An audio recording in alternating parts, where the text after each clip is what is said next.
Hey everybody, this is Neil Pastricha, and welcome back to chapter 35 of 3 books. You are listening to our epic, insane, 15-year-long quest to count down the 1,000 most formative books in the world. And we are using those books as a springboard to have conversations around life's biggest themes. We've been all the way down to Del Mar, California, where we sat down in chapter 17 with Emily McDowell of the incredible Emily McDowell Studios. We've been all the way back in my hometown of Toronto, Canada, where we interrupted Angie Thomas, author of The Hate You Give and On the Come Up, in the middle of her gigantic parade of a book tour, to sit down with her and ask her for her 3 most formative books back in chapter 26. And most recently, on chapter 34, we hung out at the top of a building surrounded by water towers in New York City with my literary agent and a literary super agent to many, like Tom Brady and Dan Ariely and Ray Dalio, and no big deal. Tons of amazing authors. Jim Levine. Jim gave us his 3 most formative books. And now, where are we today, everybody? We are in chapter 35. I can't believe we're in 35 already. There's 333 chapters total, and we've just passed the 10% mark. I left a little Easter egg in the 10% episode, the 33. Did you catch it? Give me a call if you did. 1-833-READ-A-LOT. That's our phone number, 1-833-READ-A-LOT. You can call me anytime. This is meant to be an unusual podcast. We do all the interviews live and in person. I come out of the left ear, your guest comes out of the right ear, so you feel in the middle of the conversation. We release every single chapter of the show in the exact minute of the new moon or the full moon. And we've got no ads, no sponsors, no interruptions, no commercials. We want this to be a piece of art that we can look back on and actually say, it was so fun talking to 333 inspiring and interesting people about the books that shaped their lives. And today I've got a doozy of a chapter for you because we're talking to none other than Jen Agg. Her last name is spelled A-G-G, not E-G-G, just in case you didn't catch my hopefully correct pronunciation. Jen Agg. Jen Agg is a celebrated Toronto-based restaurateur. She has opened a ton of restaurants. Let me list some of them. The Black Hoof, Rhum Bar, Egg Recall, which was a restaurant in Montreal that she opened with the band that you might have heard of, the Arcade Fire, Le Swan, Grey Gardens, and many more. When Jen opens a restaurant, people notice. They line up down the street, and they can't wait to get in because she always seems to be able to put her finger on the pulse of what's going on in culture and in conversation.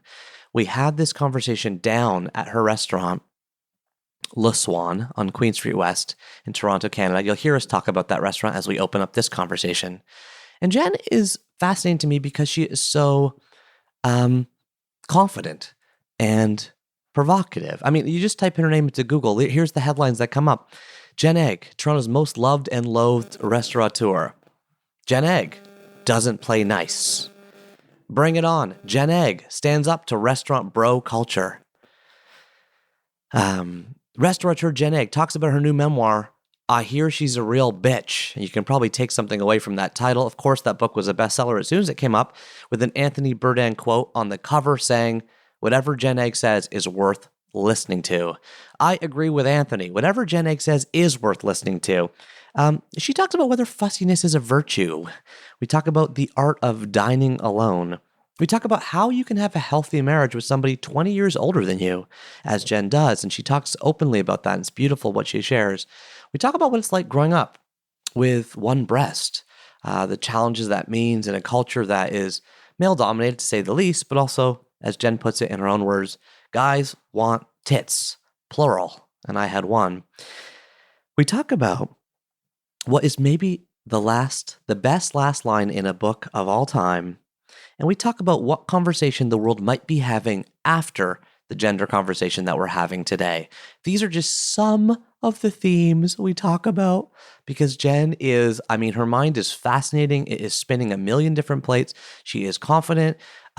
She is brazen, and I mean that in the best possible way. I love talking to her. She challenges me like almost nobody else. I think you'll hear that pretty quickly in this conversation. But I like being challenged. I like being intellectually punched in the face, if that makes any sense, because I learn more from those conversations, and Jen brings it. If you haven't already checked it out, please do check out her incredible book, I Hear She's a Real Bitch, her memoir of growing up in the bro culture that is the restaurant industry. I love Jen Agg, and I hope you do too. Now let's go and jump into chapter 35 of 3 books.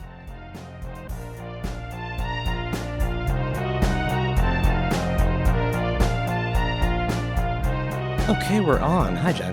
Hello. Thanks for inviting me down here to, or I can't remember if you invited me or if I invited myself down to Swan. I feel like you insisted, but we'll go with invited. Well, just so for our listeners, so we're sitting in one of your many restaurants. Tell us more about, French Diner, Queen West, the Trinity Bellwoods neighborhood of Toronto. Right. So Swan as Swan rather than Le Swan was really an iconic restaurant in my childhood or my sort of teen and 20s hood. There weren't a lot of cool restaurants in Toronto. I don't know, we're probably around the same age. You're probably a little younger than me, but there weren't a lot of places to go that were cool when I was like 19, 23.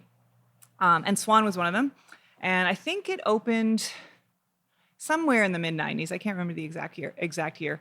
And I used to come here with my parents. I used to come here with ex-boyfriends. It was just kind of the place. Like they would play... The Swan. Yeah. I mean... Yeah, they would play Built to Spill, Guided by Voices, and like bands that I was into. And you didn't really hear that even at other sort of ostensibly cool restaurants like Taro Grill, which, in retrospect was just like a restaurant that was there. And yeah, so Swan was really one of the first places to take service seriously. And it did comfort food really well. Jane, who was the chef at the time, was just like, she really cared about the details. And even as a young someone in my early 20s, I really noticed that and it really resonated with me. And I think if we had been in the age of Instagram, Twitter at that time, it would have been an explosion. Not to say that Swan wasn't incredibly busy. It served this neighborhood very, very well for a long time. But I think it couldn't have the impact of, say, with some hubris that the Hoof had, because the Hoof had the backing of social media. So yeah, I think it was really interesting in that sense. And it was and now you own it. Well, yeah. Flash forward to you taking over the thing. The point of my story is that we came full circle, and it was always a dream restaurant for me. Like the bones of this place. I don't know if you remember coming here before. I came here maybe once or twice. So it looks sort of the same, but everything is actually different. Like everything's been resurfaced. Everything's been refinished. And because our listeners can't see us, so we're sitting in the front booth. It's like, would you call this maroon? A maroon? Yeah, I'd go with burgundy, but that's just, I'm fussy. No, I love the fussiness. Yeah. So burgundy booths, you said retiled, refinished, everything. Like anything you see other than this. Yeah. And the back, everything's been, like the zinc bar was not a zinc bar, but it looks like it's been here forever. So what's a zinc bar? It's the material. So it's like a really zinc. Soft, it's like literally. The stuff you put on your cheeks for the sun. Well, I guess it's related to that, but that's not made of sunscreen. So yeah, it's just like, this is going to drive the people in here working today crazy, this whole thing that we're doing, because they think they'll have to be quiet. You can tell them. You can tell them. We like background noise on the show. You guys just, be amongst yourself. David, do that humming thing that you do. Feel free to hum, David. hum away. But you walk in here, there's this red curtain. Can you believe there's still a curtain up because of the freaking weather? Can we swear on the show? Of course. Okay. The weather. The purpose of the show is to be yourself. Great. The weather's been so horrible in Toronto. We're at June 6th, and I've literally been posting Instagram posts the last 2 days, like still wearing a scarf because it's been 10 degrees, and finally it's a nice day. So I think we can maybe take these curtains down. But so you walk in past these curtains, which are for the frigid spring we've had, right? And then there's like a line of line of bar stools. They're like bar counter seating, which I think is a very important distinction, because bar stools are more like 30 inches for a counter height, and then these are more like, they're just tiny little guys. They're like diner. Bar stools versus counter seating. Counter seating. Yeah, so it's like these are diner bar stools. Right, it's different. Like right. Just to paint a visual image. Well, I know what you mean now. So sort of 6 inches off the ground. There's like a little elevated floor. On top of the elevated floor, you said it's not 30 inches. It's no, it's like maybe 20. 20 inches. Yeah. Diner stools. Mm-hmm. So you can sit at the counter. Yep.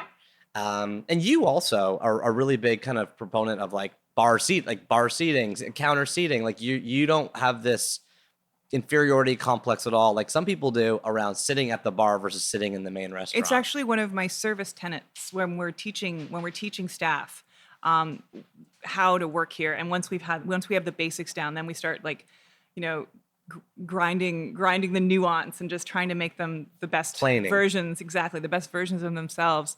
And one of the things is when someone comes into any of the restaurants and the tables are all fully seated, you don't say to them, and it's almost everyone's instinct to do this, which is really interesting. You don't say to them, "Oh, sorry, we just have the bar. Is that okay?" I always hear that. Which is insane because the bar is awesome, A.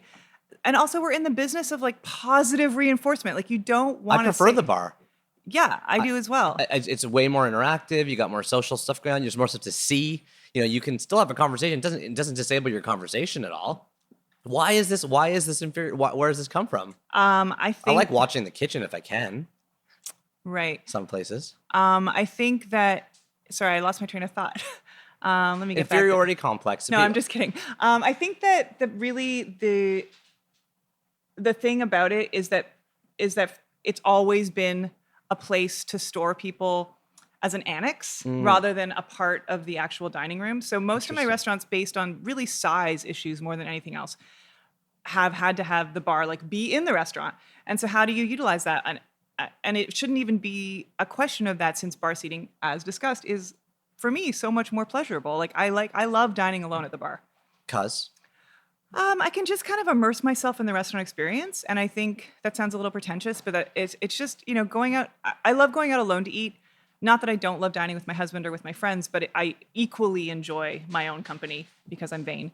And I think just sitting there and having an interaction with the bartender that is really up to me what kind of interaction we have. Like I'm the customer, so if I want to chat. More agency at the bar. It's a lot. In some ways it is more agency. Like but you can do that at a table too. I mean, if you really want to not have any interaction, you can say, look, I know, it's 9:30. Is it okay if I sit at a table if you don't need it anymore? Yeah. I mean, I'm very conscious of the fact that restaurants are a business. So when I go into one, I'm not just thinking like what my needs are. I'm thinking about their needs too.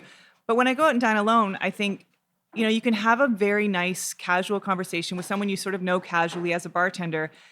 But it's not a lot of pressure, and you can just like eat your food and look at your phone and be contemplative. Yeah. You can explore really true. Solitude. Yeah. Which is something we've been trying to explore more on this show. I'm 39 to answer the earlier kind of question about my age. Same ballpark. And I'm finding, for me, I'm enjoying going to eat alone more now than ever before. Are there, for those that are listening that aren't as comfortable, because I think a lot of people aren't on dining alone. I know I have my feelings, but just for someone who's not in the restaurant business, why is it you think that people aren't comfortable dining alone? I think people feel like I look like I have no friends. Who gives a shit? Friends are overrated. No? I will be bored. I will be lonely. No offense, you guys. I will be bored. I will be lonely. I will look bad. People will wonder who I'm with. It will look like I am sort of a recluse or I'm a loser. A loser. Thank you. Yeah, you summarized my paragraph in a word. Yeah. I mean, I think that with social media, it makes being alone feel different now. And I think that's a really important thing to acknowledge, that you can sit at a bar and interact with the world electronically, and you're not. And it is real life. Like I've talked about this with a lot of friends that I've made through Twitter, and I have made at least 3 like genuine friends where they don't live in Toronto, but whenever I'm in New York, we like spend time together and we're legit friends. And it's kind of amazing that happened. But I can have a conversation with one of them over DM or over text, and it really doesn't feel lonely. Oh, interesting. Not to suggest that just sitting there and being contemplative is bad, but I think that part of the reason that it's easier to dine alone now is because you don't really need to be alone. Mm-hmm. One of the last, I think it was probably the last time I was ever in the Hoof, sort of before you close it, the 10-year kind of mark.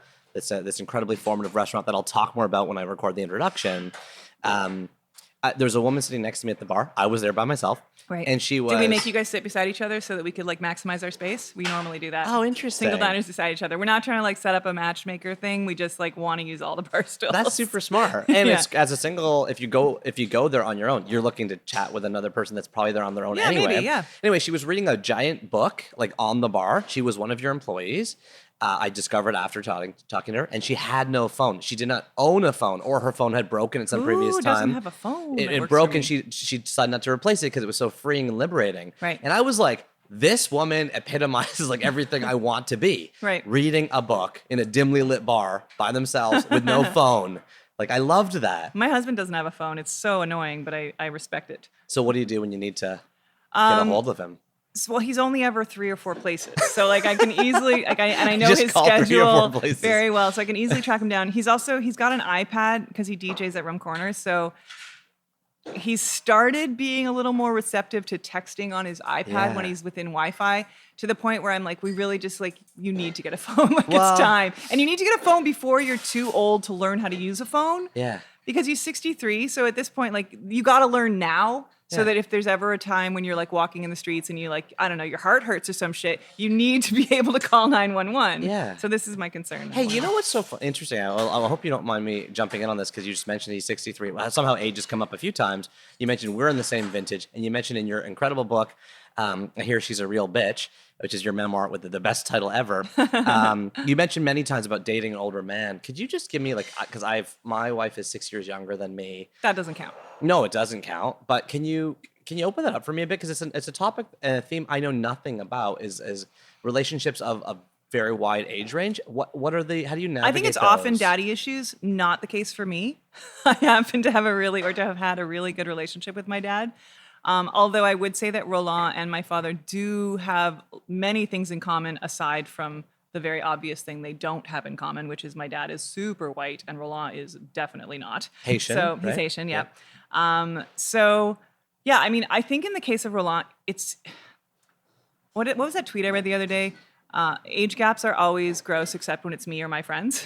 Like that's kind of how I feel about it. Yeah. I mean, it's like I think he's exceptional in many senses of that word, but he's an exception to this rule in that when I met him, I mean, we've been together almost 15 years. So he was 49 when we met.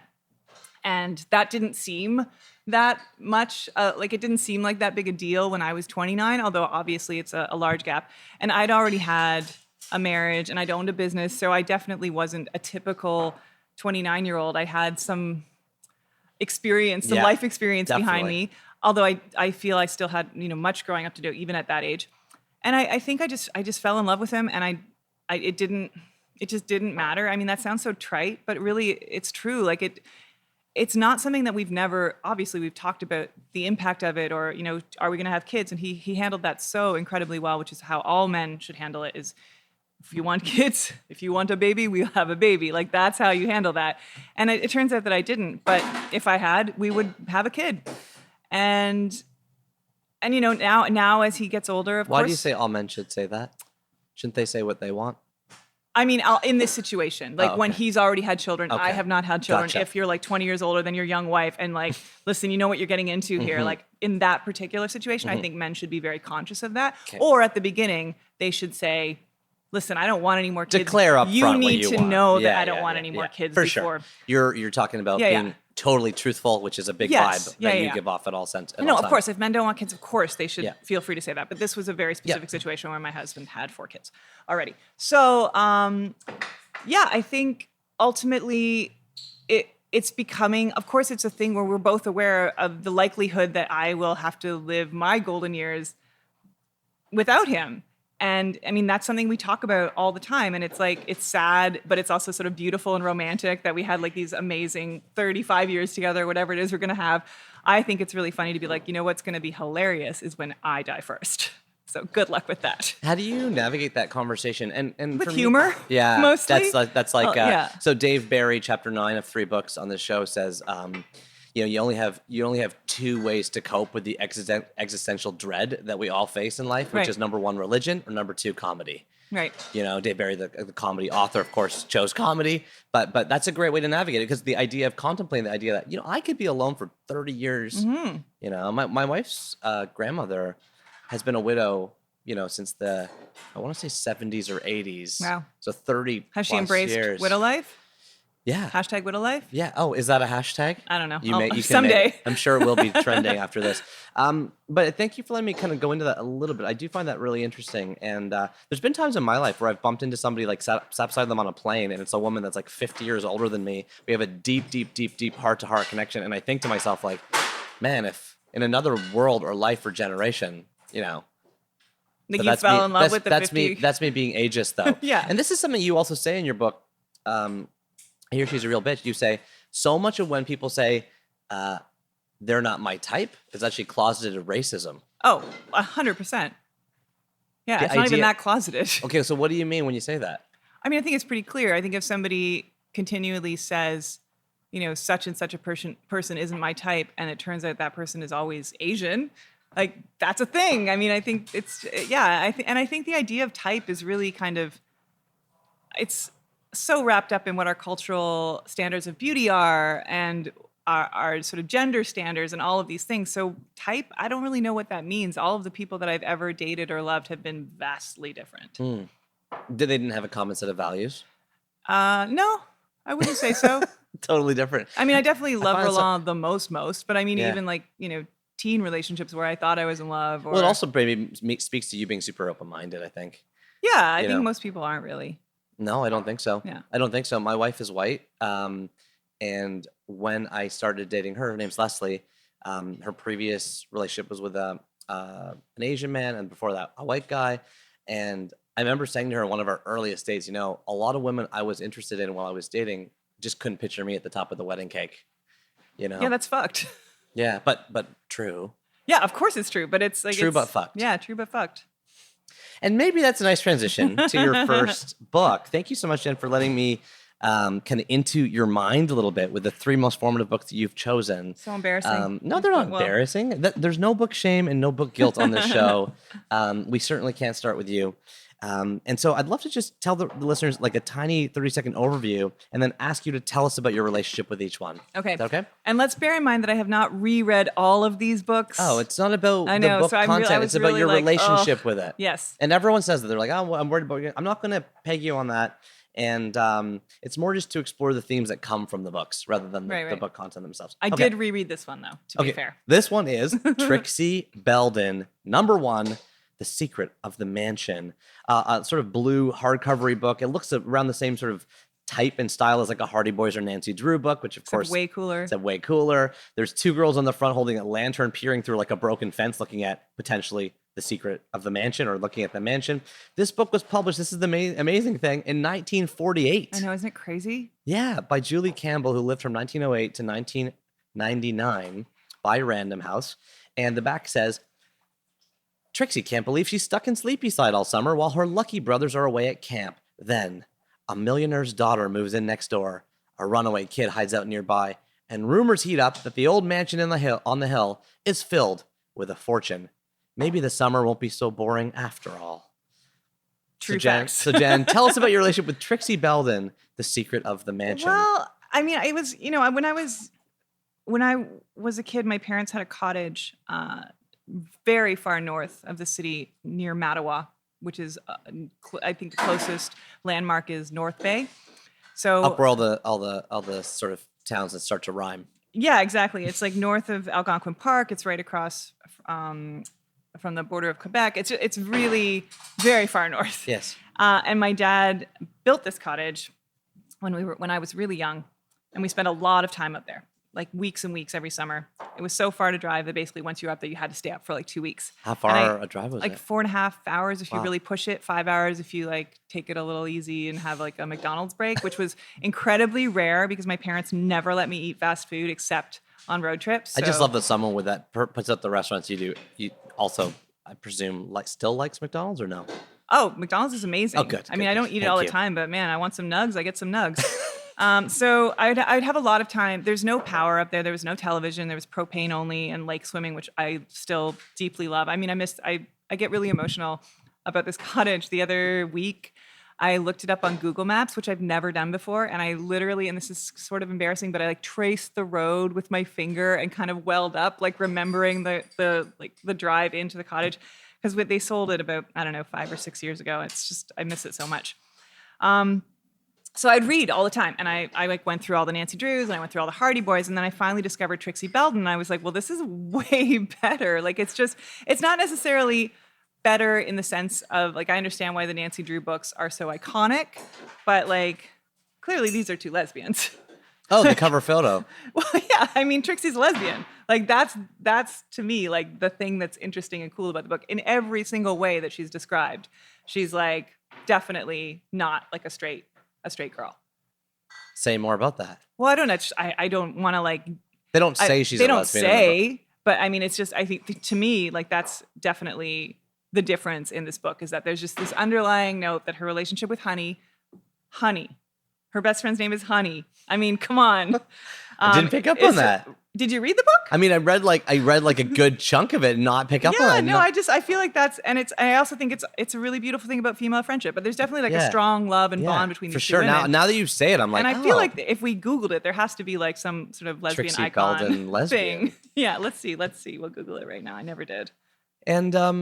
And when you say way cooler, some of the writing on the internet talks about how, Trixie like doesn't like chores and she fights with her brothers and like, it's a more realistic, it's a more realistic portrayal of a childhood, than almost any book. And you are frantically Googling Trixie Beldon lesbian as we speak.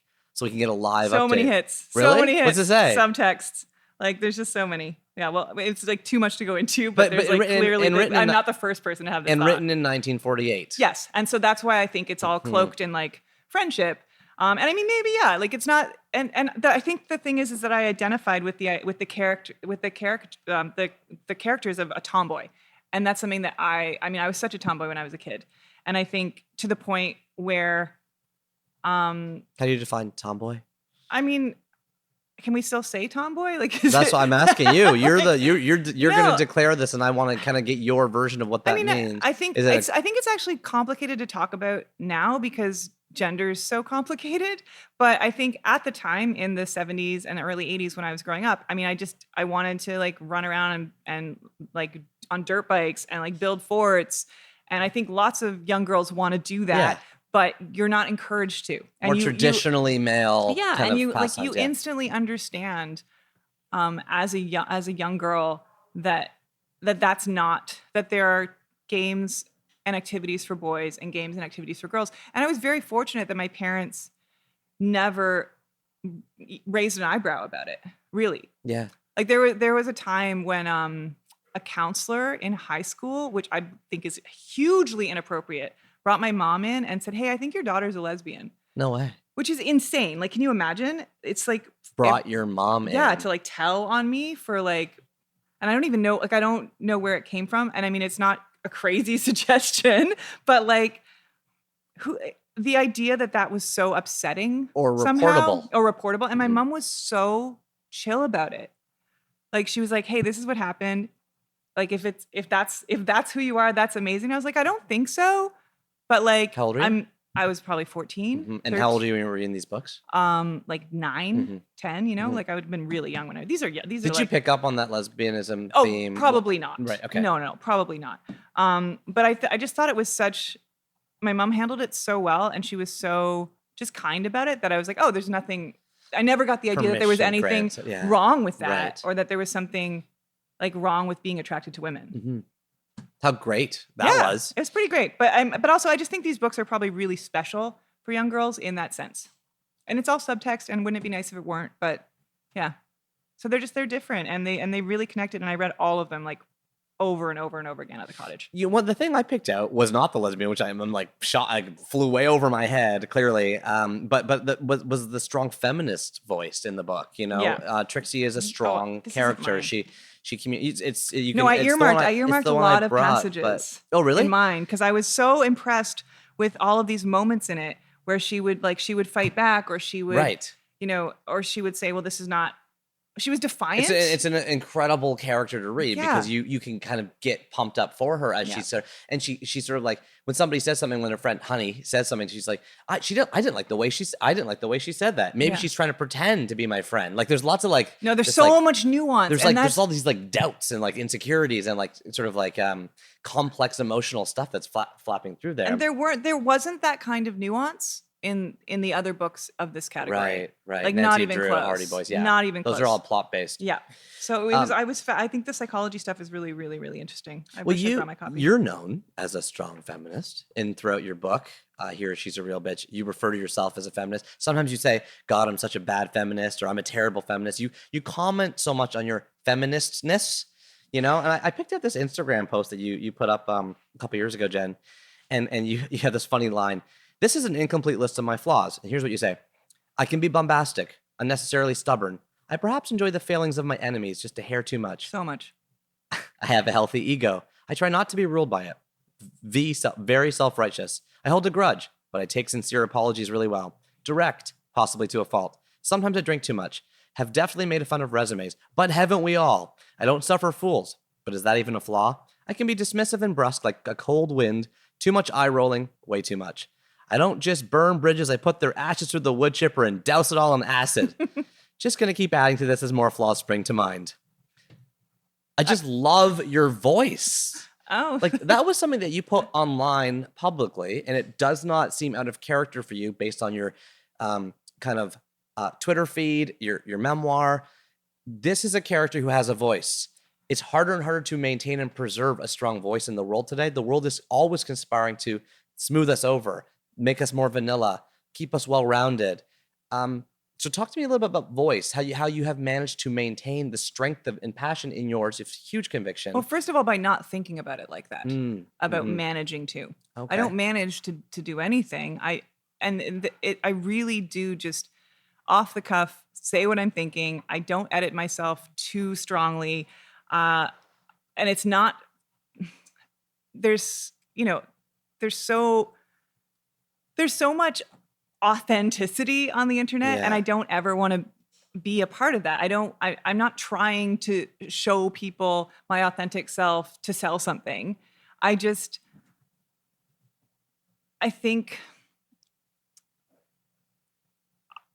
it's a need to like say what I'm thinking at all times. Like my friends will attest that. So I'll text them the dumbest bullshit all the time because I'll just have a thought and I'll be like, blah, blah, blah, look at this Instagram, blah, blah, blah. I think most people sort of have an instinct to do that. Well, it's all in their head. And I always pursue that instinct. And I think for a long time, it hurt my career. It was detrimental to, I'd say people don't like that in a woman. They love it in a man. 100%. Like there are men in this, especially in this industry. There are men in this industry who say whatever they want all the time, who are actual literal cowards who don't actually stand behind what they say. It's all what's that expression? Front-facing messaging or outward-facing messaging. Part of their brand or something like that. But people love that. It's part of their brand. And I mean, I could be accused of this being part of my brand. It's kind of a cliche, the brusque male chef, kind of pointing fingers in people's chests on TV shows and, that kind of thing.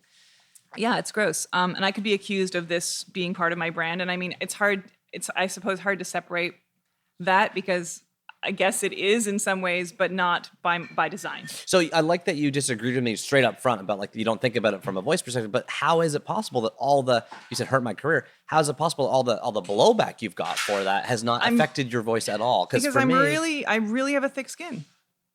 And clearly a strength of conviction because, normally when people tweet some of the stuff you famously tweeted, like about customers in your restaurant. Like, don't do it, Neil. Don't do it. It's so over. That was like so long ago. Oh, okay, fine. but even in your memoir, which is more recent, you talk about like kicking customers out of the restaurant, which is something I've maybe done once or twice in my career, to be fair, and they've earned it. Yeah. And so the feedback you've got from that though doesn't change your voice at all. That's amazing. That to me is the skill that I think is lacking. And I know for me, if I get feedback or I get criticism or I get bad reviews, I adjust how I'm saying it. Because I want to be liked. Most people do. I don't care about that as much as most people. I know I'm loved by the people that I care about. Whoa. I mean it sincerely. Like at the end of the day, things that get to me and things that get under my skin are there's something that's bothering me right now that I don't want to talk about, but it's like it's related to this in that like some stuff that can get to you is when you know that you haven't done anything wrong and someone's angry at you about a thing they've conflated, which is like I'm being very vague, but like that's the kind of stuff that will upset me. But people not liking me, what do I care? You're probably not that interesting. I love that. Well, you could probably say that about most people, couldn't we? But the thing I love that you just said, I think, is I don't care about people not liking me because I know that I'm loved by the people. Well, so yeah, I mean, I think that we can go deep on this. Like the reason that I'm able to have the strength of conviction that I have is partly because I was a very loved child. I had a lot of security. I had a lot of always financial security and privilege. And I understood that. And that doesn't, like, I did not grow up wealthy, but my parents made money when I was probably 18 or 19. I'm really happy that that's how that happened, that I understood the difference. Oh, interesting. Oh, they became wealthier when you were of a formative age, enough to notice the before and after. Well, enough that it wasn't how my mindset was about money, which I think is really, really important. And but I recognize that, just the privilege of being loved. I mean, my husband did not have the same childhood I did, and we talk about this kind of thing all the time. And it's so for me, just to go out into the world believing I could do whatever I wanted.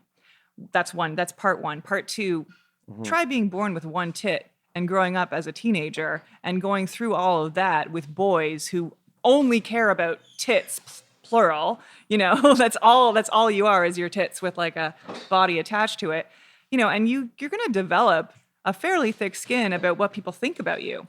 And it was certainly something I wouldn't wish on my worst enemies.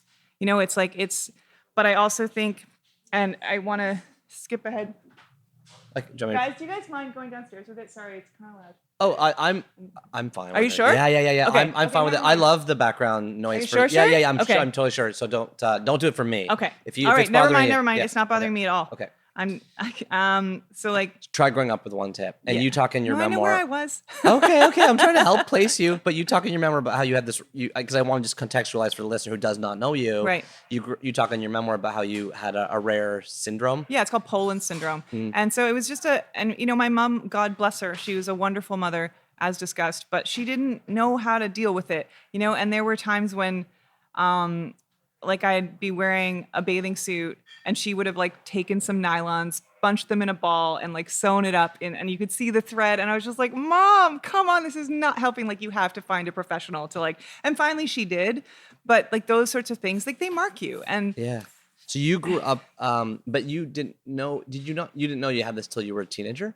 Well, no, I knew it from birth. Oh, I'm not understanding. Like one tit, not two tits. So when you only have one tit, I guess.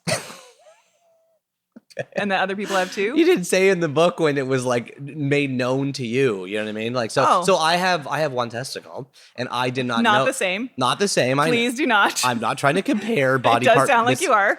Well, no, but all I'm trying to say is like I didn't really know that I had this until a later age. Until your balls dropped? No, until I was in grade 9 because I didn't know that you had. Dropped?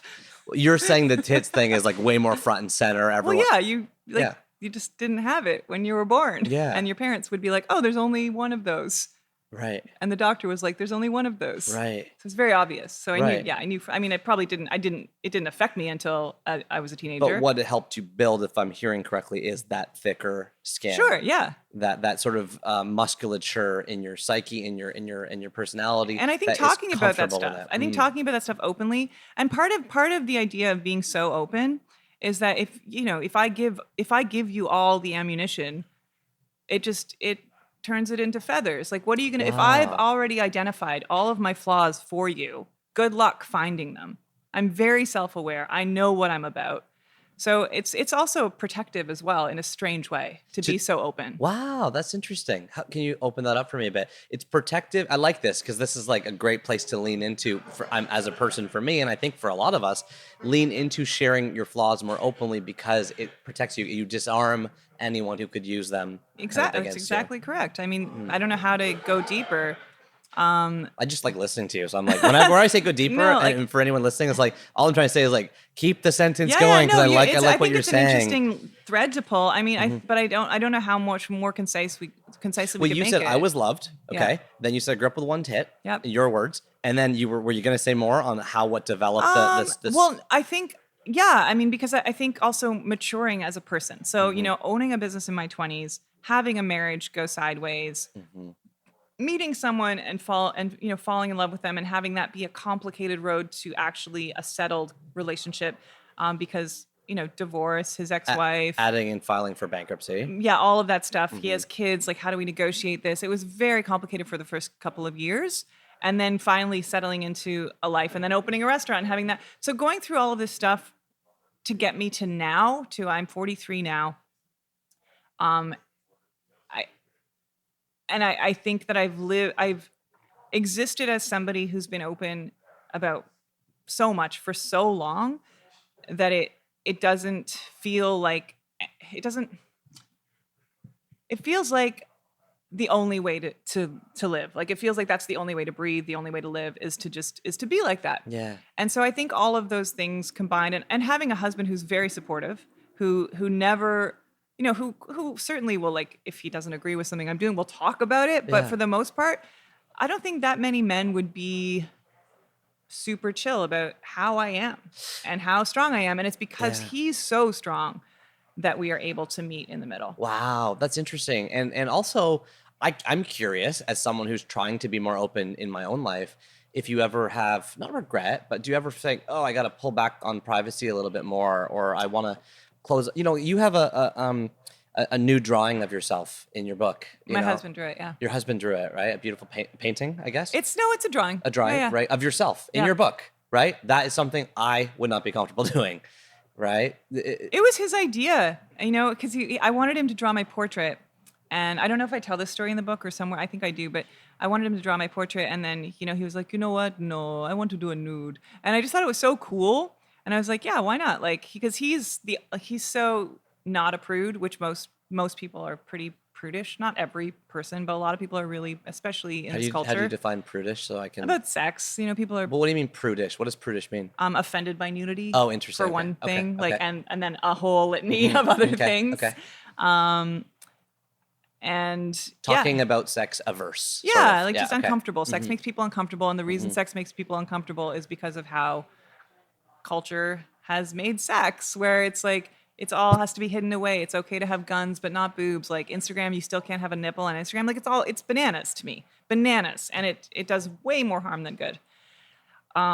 So yeah, it was his idea, and then when I saw the drawing, I was just like, oh, this is so beautiful, and I just thought, fuck it, like again, it's that sort of like, it's almost protection. It's like, here's everything. Here's a belly roll. Enjoy. And if you're going to be offended by it, you're probably not going to like the book. And it's offended so many people. Like whenever I read Goodreads reviews, it's often the like, well, she didn't need to talk so much about her sex life, or I could have used less vagina. Like just a lot of that kind of criticism, which is exactly correct. In the same way that not taking credit cards at the Hoof for a little while was self-selecting of a clientele.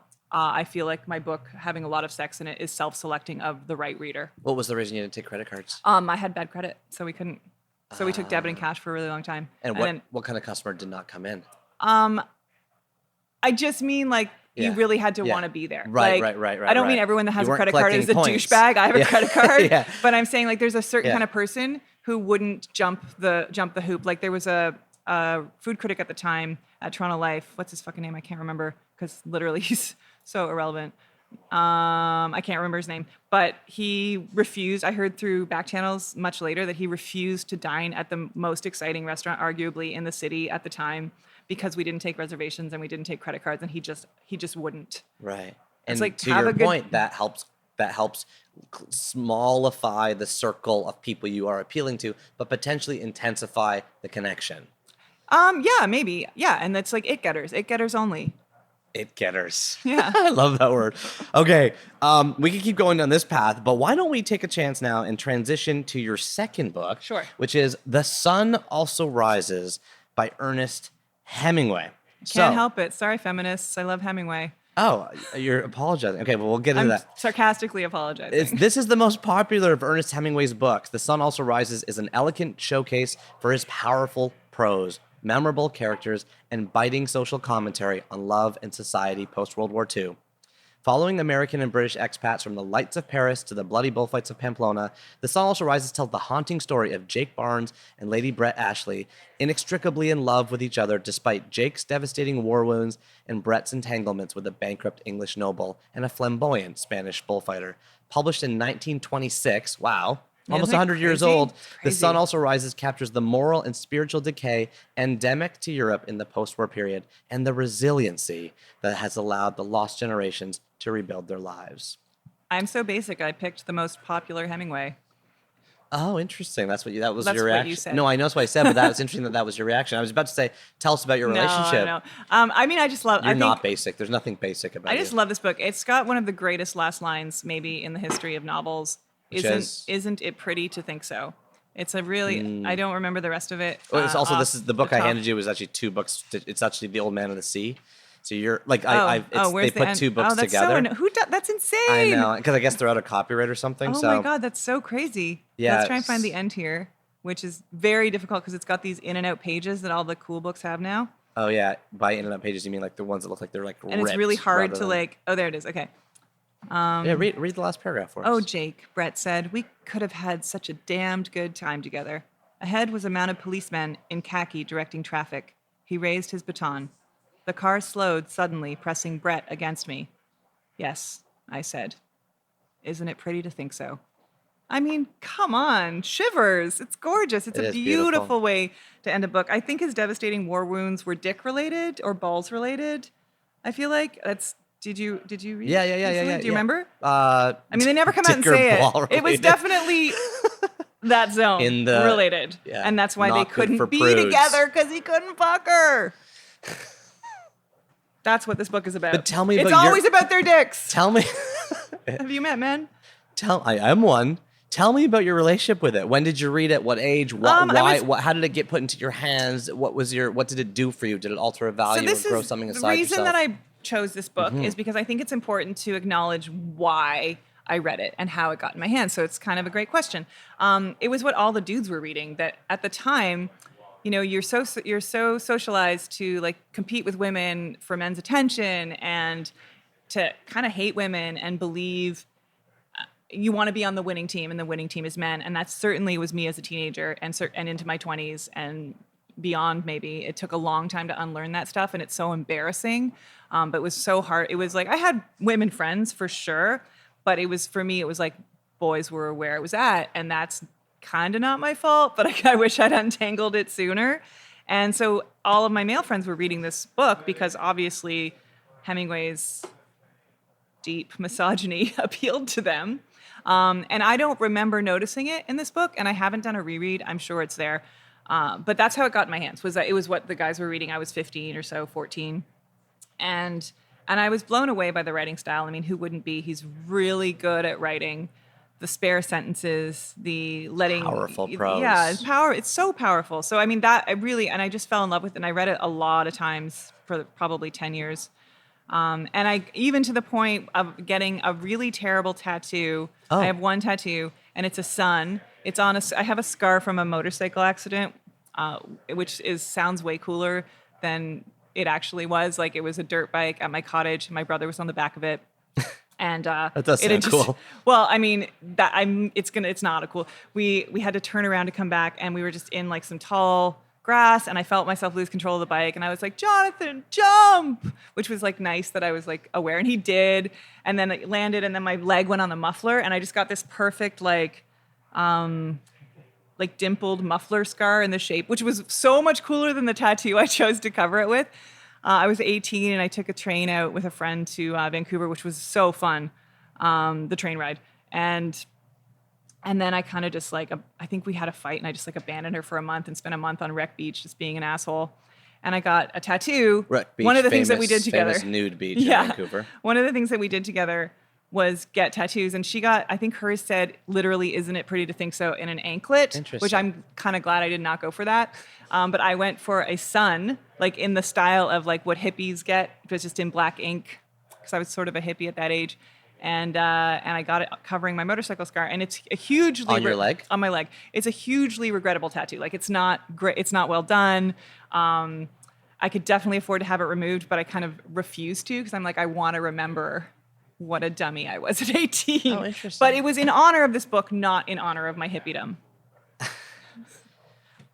So much to unpack and go from there. What a great story, and a great way that it was passed along to you as you were sort of.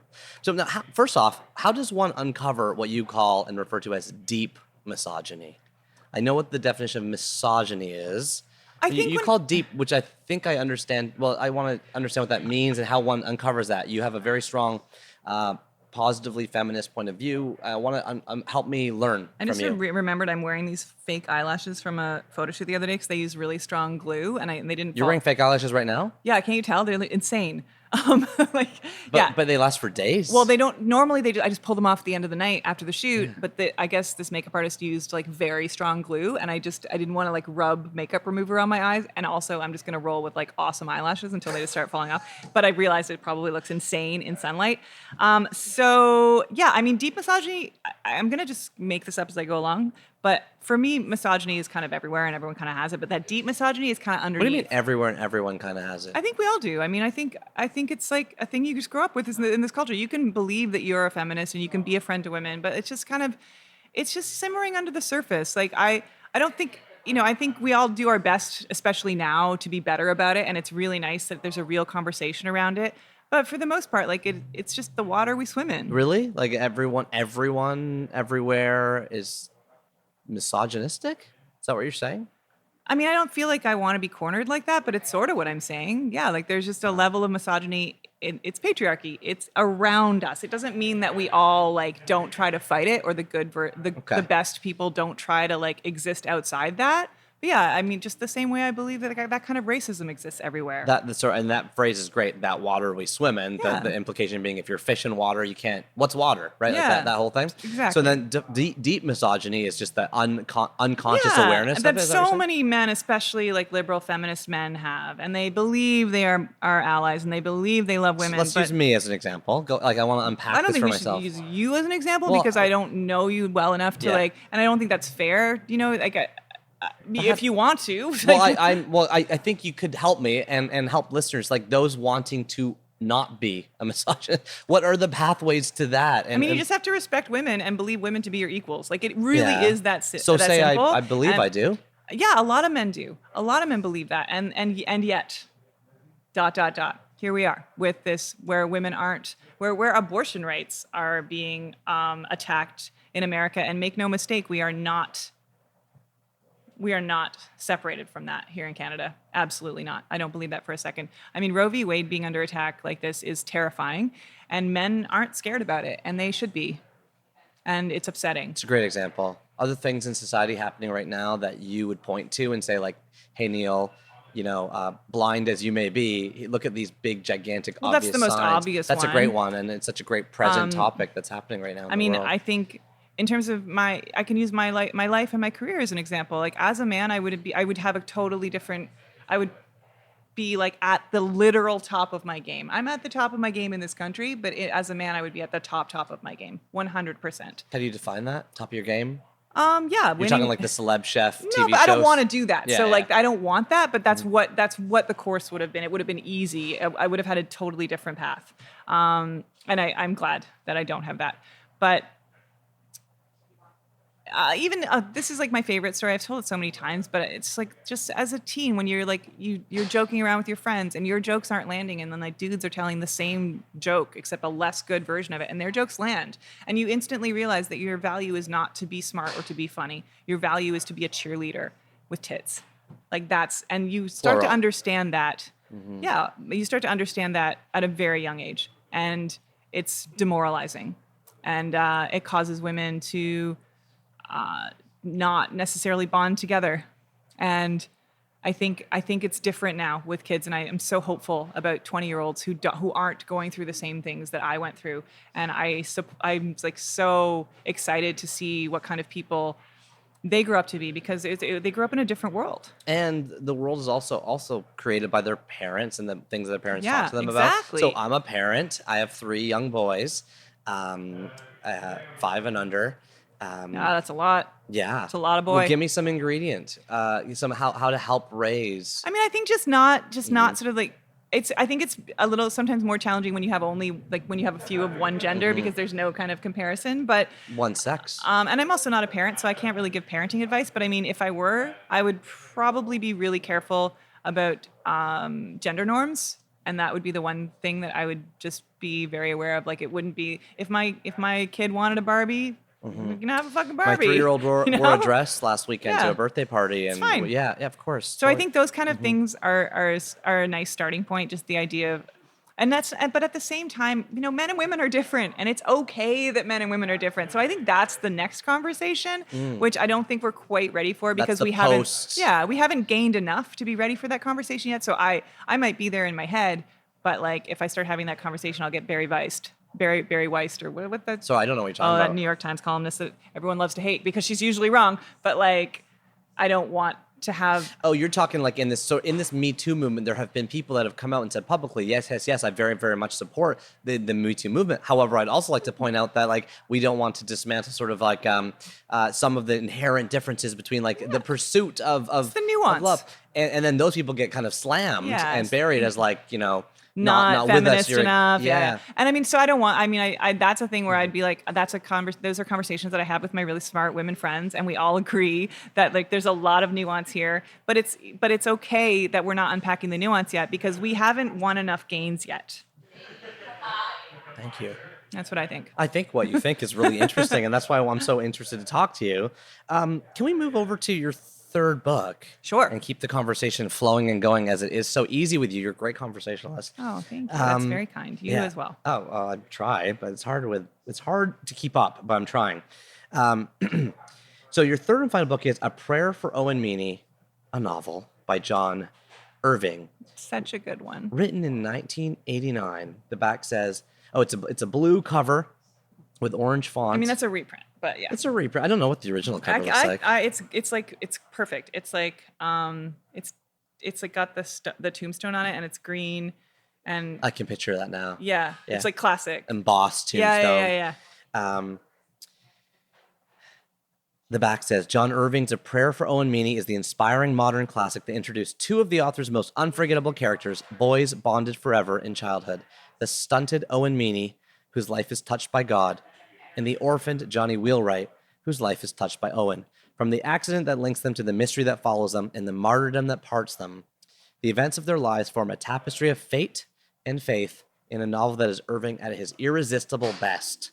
So Jen, tell us about your relationship with A Prayer for Owen Meany. Well, first of all, I mean, when I got my hands on this book, it was game over. Like, this is how to write a novel. Like, it's just, there's so much going on. I was such a huge John Irving fan. Like, I've read everything he's ever written. I've read this. I'm on my now probably, I don't know, 10th or 15th reread. And I'm about halfway through again because I wanted to reread it for this. And then I was just like, very happy to see that it still lands. It still lands with me. And it's a sort of fascinating. The religious stuff, the spiritual stuff is like antithetical to who I am. So I was trying to unpack this morning about why it still connected with me so much, even though there's like deeply spiritual things in this book. And I think it's something to do with feeling like you're born to do something, which of course is believing in God, which of course I don't. So it doesn't make any sense, and I can't close that circle. But for people who haven't read it, basically Owen trains his whole life and with the help of John to save these young kids from a grenade in the end, and that's the moment where he fulfilled his purpose. And it just really resonated with me. So much else resonated with me. The fact that Owen was such a confident outsider, I think, really resonated with me. And I mean, certainly he's extremely small. His legs don't come across out of the chair. When he talks in the book, throughout the book, it's in all caps. Yeah, like this sort of shrill. Well, I think I related to that as well too. If you've ever seen my Twitter feed, so yeah, there's just so much, and the book is just so incredibly well. It's woven together so well. Like, it's just like, that this story was completely, he had like storyboards, like he just had it all worked out, and then he just connected the dots. And I know that for a fact because I got to ask him that question when I finally met him a couple years ago, which was so amazing. What's do tell? I was at a random house party, not a random house party, but the publisher random house. The publisher. And I wasn't going to go because I hate those things. Why? Because I hate making small talk with people because it's boring. Okay. Like, I just would rather not. Like, I'll get easily bored and I don't enjoy it. I understand that there's a lot of people that it's a social lubricant, but that is just, it's not for me. And if I go to those events, I generally just latch on to the other person that I like there. And then we just sit in the corner and drink wine and make fun of everyone else. But John Irving was at this party, and I was legitimately, like, I don't really get starstruck. Like, I've met a lot of famous people in my life, and it's not You've like partnered with the Arcade Fire to open a restaurant. yeah, I just, and it's not just like I just don't think like that, and it's not. I just would put myself on that level, and I wouldn't be like intimidated by that. And but I was legit. That itself is its own amazing skill, by the way. Well, because you kind of have to. Like, I don't meet your heroes, and especially not on some weird like. It's really the only logical way to deal with famous people. So I was being strongly encouraged by my good friend Jared to go and say hello. And I was like, I can't. Like, I literally was like acting like, hi, acting like a teen. I was like, I can't. And he's like, you have to. And they just like shoved me at him. And I was like, hi, John, I love your books. Like, I was a little bit like starstruck, not in my element. Like, not even, starstruck's the wrong word. I was just so happy. Like, because I don't want to talk. I don't want to put someone in that position because I know that it's uncomfortable. Like, I know it's like beautiful and wonderful when people like your work, but also it can be like just an uncomfortable situation. So I was already like, I just don't want. And he hears this so yes, much. He's so a many great people. novelist. What is this going to mean for him? So I don't care. But he was incredibly gracious. Like, really, and there's a picture on my Instagram of us just like, which I also don't often do. I don't usually like be like, yeah, I was hanging out with this person because I think it's really lame. I know you can't say lame anymore, but I think it's just kind of an embarrassing. I didn't know you couldn't say lame anymore. Yeah, you're not supposed to. Because it's making fun of disabled people. It's ableist. That is what it is. Ableist, okay. Yes. But it's a hard one to let go of. Like, it's one that definitely creeps into my conversation. Well, there's lots of words like that. We're all learning. That's part of the journey. I know. It's like so you went up to him. You got the selfie. Yes. He was very gracious. He was very gracious. And then open that up a little bit more. So you got to ask him. Shit. I can't remember. I got to ask him like how he wrote, and did he write? And he was like, "Well, of course, I mapped the whole thing out. Like, isn't it obvious?" And I was like, "Yes, I guess it's obvious." And the other thing about this was the character of Hester, which I just I thought was it just like stuck with me. So there's just so much. There's so much good. There's so much gold in this book. There's so many beautiful lessons about friendship and family and spirituality, obviously, but to me, it never really made sense why it connected, and I think just part of, like, as I've explained, those are the reasons, but also just that it's such good writing. Mm-hmm. It's such good writing. Mm-hmm. How do people who don't feel like they were born to do something find it? I don't know. That's a good question. I think about purposelessness a lot because some of the things that I do in my career are. I'm not saving lives. It's sort of superficial, but I find a lot of value in the art and the creation of building restaurants. And for me, it's a real expression of creativity and of flexing that muscle of just like, I know that when I get to a blank space, I know I can turn it into something. And how am I going to do that? And I have so much fun doing that.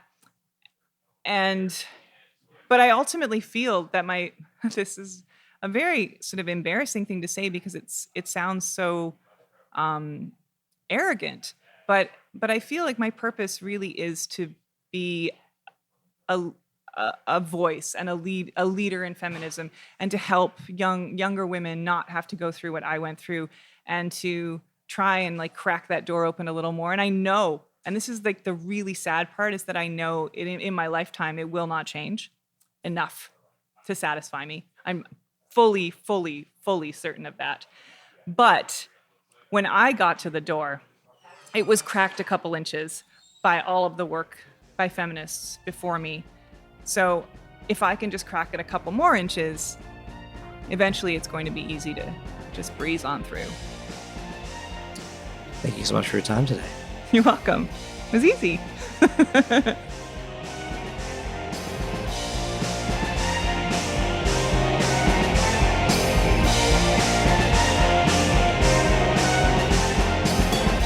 Hey everybody, it's just me. It's just Neil again, hanging out with you, alone in my basement, with my backpack full of wires beside me, sitting on my brown couch, which was home of chapter 1 of this show with my wife Leslie. What a conversation, can I say that? It was beautiful listening to her. I love listening to Jen. I could listen to her all day. So many quotes jump out for me from that conversation. Here's just a few of them. Maroon, No, I think it's more of a burgundy, but I'm fussy. And that let me jump in and say, and I want to say this again, I love fussy. Fussy is good. Fussy creates art. Fussy is passion. Fussy means you have vision. Fussy means you can see what you want it to be and you won't give up till you get there. I'm super fussy. I'm super fussy about this podcast. I want every single chapter to be perfect as I define it in my mind. And maybe it will be and maybe it won't, but it definitely won't be if I'm not fussy. So fussy on, Jen. That was great. How about this one? No offense to my husband or friends, but I like dining alone. I like my own company because I'm vain. As always with a lot of things Jen says, you're like, is that tongue in cheek or not? But at the same time, it's like, I like dining alone and I'm liking dining alone more. I love having this conversation with all of you guys and I love community and I love togetherness and I love my family and I love my wife. Yeah. But why am I making all those hedges? I just like dining alone. Is it because I'm vain? Maybe. That was funny how she said that. Do you like dining alone? Give me a call, 1-833-READ-A-LOT. Let me know what you think about dining alone. I am curious. Is this a growing trend or is it just a Neil and Jen trend? Who knows? Let's talk. How about this quote? Friends are overrated. It's related to this one. I don't care if I'm liked because I know I'm loved by the people who love me.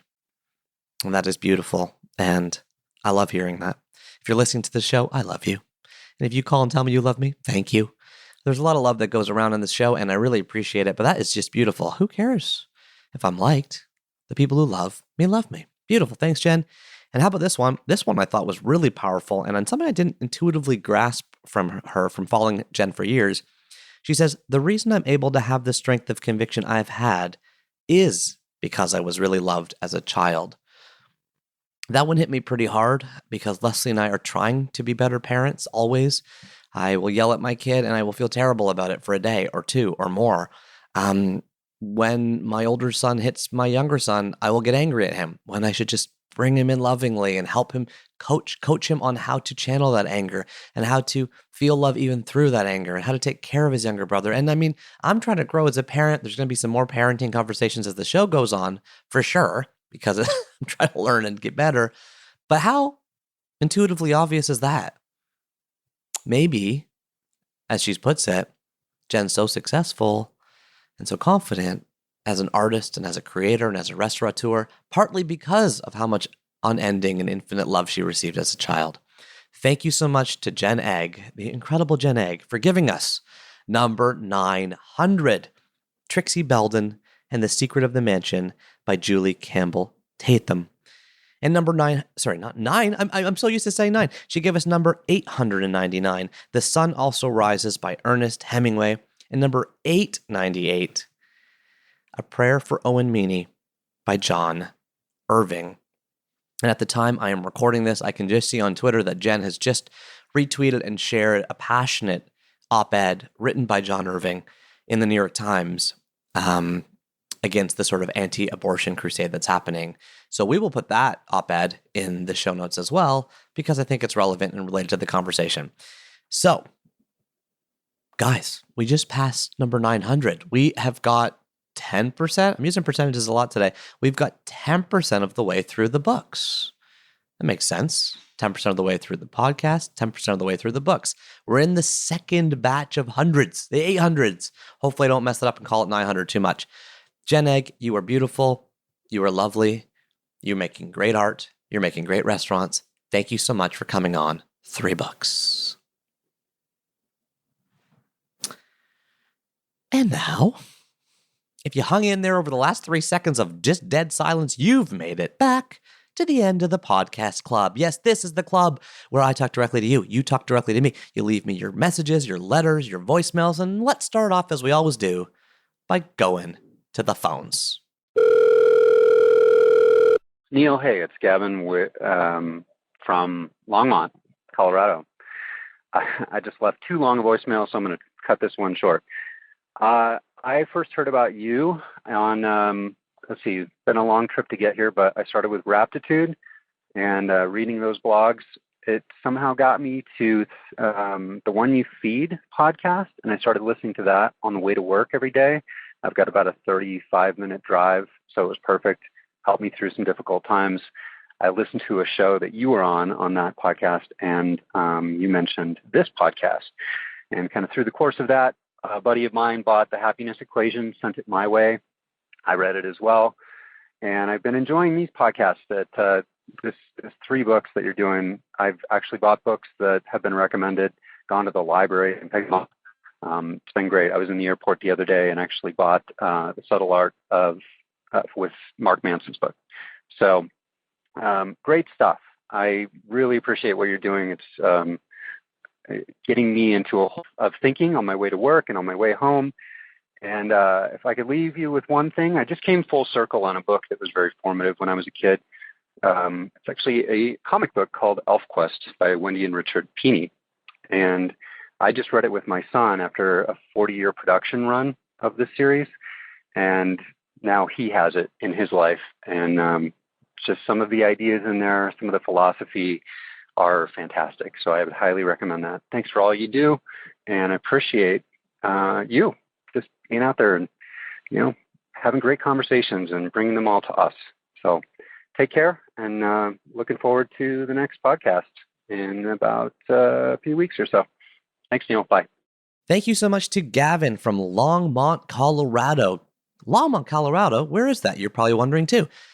Well, it's a municipality in Boulder and Weld counties in Colorado, home to 86,270 people, featuring prominent alumni. What do you call alumni? Notable residents, such as Mr. Money Mustache, the famous blogger, and Cody Lostro, the 2009 professional bull riders world champion. Don't you love when you go through a city just checking out like who's from there? And it's of course always some random people. It's like this guy got a bronze medal in the bobsled in 1988 in Seoul. This is was the top archer in the Northwest United States. This guy made the biggest ball of string. You got to be proud of your residents, people. Anyway, Mr. Money Mustache and Cody Lostro certainly qualify. Other people too, but I'll just highlight those two. Now, you mentioned Raptitude.com. I always take the opportunity to highlight Raptitude.com whenever I can. It's one of my favorite blogs. I'm so glad David Kane, the author of that blog, connected us somehow, probably way back in the day when he was writing about me. I don't know when, maybe 2009, 2010. And then the One You Feed podcast, great podcast. Love that podcast. And perfect kind of fits right into your commute there. Check it out. If you guys are looking for another podcast to listen to, the One You Feed is great. Guess how I heard of the One You Feed? From Jonathan Fields, author and podcast host of The Good Life Project, and of course, former guest on 3 books. And just to tie it around like 6 Degrees of Separation again, the guy who gave us the other Ernest Hemingway book on our top 1000, right? The Old Man and the Sea. Jen Agg gave us an Ernest Hemingway book today. Oh my gosh, Gavin, did we just make like a full circle? I think we did. Thank you so much for the recommendation, by the way, on ElfQuest. I had never heard of it before, but it was published in 1978 by Wendy Meany, P-I-N-I. Sounds like it made a history because it was the first ever comic book to be co-created, written, and illustrated by a woman. How appropriate for the conversation related to Jen Agg, talking about feminism in a male-dominated industry. Comic books, of course, would probably have been a male-dominated industry for years. History on ElfQuest, or just the quick plot line for those wondering more about it. Here you go. Discover the legendary ElfQuest. Created in 1978, it continues to capture the imaginations of readers young and old. Chief Cutter and the Wolf Riders are driven from their forest home by the threat of annihilation. As they wander an ever-changing landscape inhabited by excitable humans and other odd creatures, they discover other elf tribes as well. Alliances are forged, enemies discovered, and savage battles fought in this epic fantasy adventure. This edition boasts, 720 pages. Your son is probably like a crazy reader if he's reading a 720-page graphic novel, or you're just taking a long time together, which is beautiful in its own right. Speaking of that, I feel like I want to get ElfQuest, but it might be a bit too old for my 5-year-old. And I'm also debating when to start Harry Potter. That's another question for you guys. When do you start Harry Potter? There's a huge debate online when you start Harry Potter, because you got to keep going, and you guys know where the series goes. Lots of stuff happens as it keeps going. 1-833-READ-A-LOT. Let me know anytime. Thank you so much, Gavin, for your call. And if anyone listening wants to call me, please do. It's 1-833-READ-A-LOT. As Gavin said at the beginning, he left me 2 voicemails before that. I will always play the one you want to hear. So if you leave me a voicemail and you're like, don't listen to that one, just call again and I'll play the one you want. That's how it works here. We respect each other. And now let's go over to the letter of the chapter. And this letter comes on the YouTube video for my conversation in chapter 18 with David Sedaris. That chapter is called David Sedaris on Holding Happiness Hostage and Healing Holes in Our Hearts. It's got a tremendous number of comments over on YouTube. The most recent one is from Simon Gerardo, and it says, Neil, ... please shut up, period. Please, STFU. Well, thank you so much to Simon. I don't know how I'm supposed to shut up and host a podcast, but I take your advice. You're saying I talk too much. I hear you. Thanks. Hey, I got to read the letter right before it. From Kate Taylor, it says, Sedaris sounds like a woman. Okay, Kate. By the way, I replied to that one. I said, I think he sounds like David Sedaris. The next one before that says, Florian 2 says, completely unbearable. He is an insufferable old bore. And then I replied to that one too. I can't resist sometimes. I replied to that letter. It says, when my channel starts getting hate mail, I know I'm making it. Yes, that's right. Hate mail is a sign that you're making it. We'll take it from there. Okay, now it's time to go over to the word of the chapter. Jen, what do you got for us? Ostensibly cool restaurants, some hubris that the Hoof had, grinding the nuance. As an annex, it's all cloaked in outward-facing messaging. Deep misogyny, most people are pretty prudish. It-getters only, antithetical to who I am. Yes, indeed. The incredibly loquacious, is that the right word? Articulate? Maybe that's it. Jen Agg did receive one of our few sprinkly word clouds at the end of a chapter. Pop quiz for paper cutters and 3 Books fans out there. How many chapters so far have got the word cloud treatment? We are going to be adding a question to our FAQ over at 3books.co/FAQ to answer that question for all of you and keep track of the shows that actually get the word cloud. What's a word cloud? It means instead of playing just one word of the chapter, we play a whole bunch that we choose from. And there's so many to choose from with you, Jen. You've got so many interesting words. I almost picked ableist because I wanted to go deep on that because, ableism is such an interesting thing. It was cultures that bias towards people that aren't disabled, right? And there's so many other words for it. There's a huge long history all the way back to like Nazi Germany, 1800s in the US. But I mean, that is deep. We could go into deep conversation about just that topic. Instead, I'm going to pick it-getter. Let's pick that one today. It-getter. It-getters only, Jen said, referring to the Black Hoof, which originally was for it-getters only, people that were willing to wait in long lines and not be able to pay by credit cards. But I also like it because it's a made-up word. We like made-up words for words of the chapter, and it speaks to me. It really speaks to me. I'm making a piece of art right now with all of you. Who's it for? It-getters, right? People that are, I think, really curious, really interested in having deep conversations about the world and where the world is going and what books they should be reading next and how to find good books and how to challenge and grow their minds, how to let their minds get punched around a little bit. Like I feel like my mind always does when I talk to Jen, but also grow to respect and observe that newly misshapen mind and lean into that because that's what's growing your thoughts. It-getters only. This conversation, as well as all of our conversations on 3 Books, I hope are for it-getters. Thank you so much to all of you for listening to Chapter 35 with Jen Agg. And now, to say goodbye, as I do on every show, let me just say that you are indeed what you eat, and you are what you read. Thank you so much for listening, and keep turning that page. Talk to you soon.